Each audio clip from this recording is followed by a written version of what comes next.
I'm Exact Weather Meteorologist Jay Galley, and thanks for logging on to your afternoon video cast. Let's take a look outside.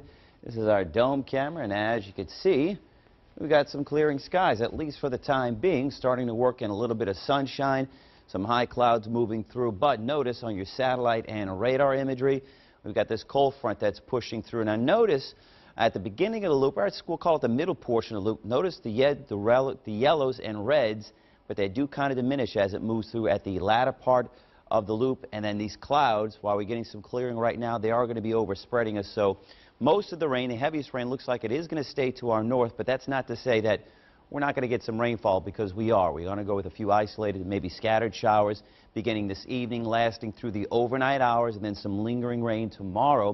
We could also hear an isolated rumble of thunder, so just be prepared for that. Really what's going to happen is as this front pushes through, it's going to be cold and it's going to be windy. Let's take a look at temperatures. Speaking of cold, 70 degrees yesterday, which is smack dab on our average at 70. The low was 63, so running a little bit above the average as far as the low goes. Your exact cast headlines, let's take a look. We've got this incoming cold front that we're tracking right now that is going to bring our first bout of rain.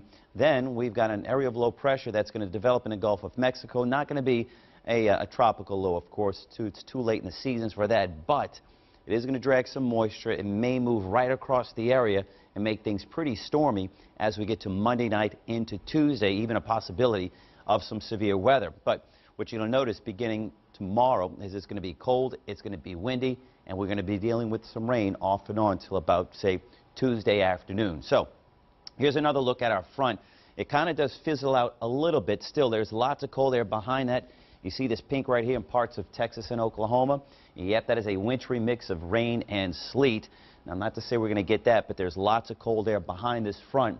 And when that happens, that cold air against the warmer temperatures that we're expecting today, it's going to make winds kind of ramp up. And notice we have out here across Southern California, that is a cutoff flow. That's going to be our next rainmaker after we deal with this front that's going to push through tonight into tomorrow. Our next bout of rain is going to be because of that cutoff flow, which is going to track across the map.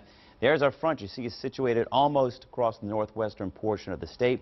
Put the forecast model in motion. Going to put your rain chances today at about 20%. There are the clouds. They are going to be sticking with us. There's our front by 8 o'clock. Some rain behind the front, going out for some of the prep football playoff games. Take a jacket. It's going to kind of cool off as we move through the night. And then overnight tonight, a few spotty showers possible. You see that playing out here, North Shore, South Shore, and along the Mississippi Gulf Coast. This is 6 o'clock Saturday morning. You can see some more rain behind the front. And we've got the LSU game tomorrow in Baton Rouge. Tulane playing in the Dome.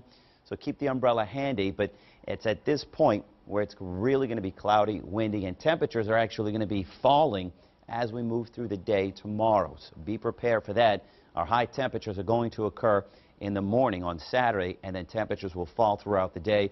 And even by 5 o'clock on Saturday, it looks like we'd see still a couple of spotty showers across the area. So be on the lookout. You could pick up a few showers even after that front passes as late as tomorrow evening. Now, we are going to get some clearing Sunday morning, but you see all these white lines? These are called isobars. They're lines of equal pressure.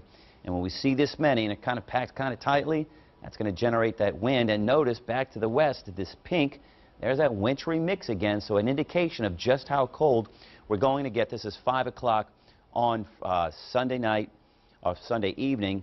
And as we move into the overnight hours Sunday, I think we're going to get a little more cloud cover. And then we could again pick up a few spotty showers. So like I said, on again, off again rain. Tomorrow, if you are heading to Baton Rouge, upper 50s is where we'll start at lunchtime if you're going to be tailgating. And then we're going to be dropping to the lower 50s. Going to do about a 20 to 30% chance of rain. By 6 o'clock, most of the rain should be done for that time frame. Again, hit and miss rain throughout the weekend and heading into the beginning part of the work week.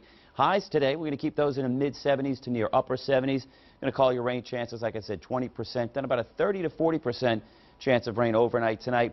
Temperatures staying mainly in the mid to upper 60s, and these temperatures overnight tonight are going to last through tomorrow morning. Those will be Saturday's highs in the morning, and then those temperatures are going to drop to the upper 50s throughout the day on Saturday. Partly cloudy on Sunday is what we'll call it. Mid-50s, 30s and 40s to start the day on Sunday, and then back into the rain chances again, 60 to 70% rain likely with the potential for some severe weather as that cutoff low, which is currently near Southern California, moves across the map and starts to impact us. By Thanksgiving, though, check it out. We're going to clear out nicely. We'll be kind of cool, upper 50s, but mainly sunny skies. So after being in November for a little while, we're finally going to get a little bit of cold air sticking around at least for a few days. I'm Exact Weather meteorologist Jay Gallet, and thanks for logging on.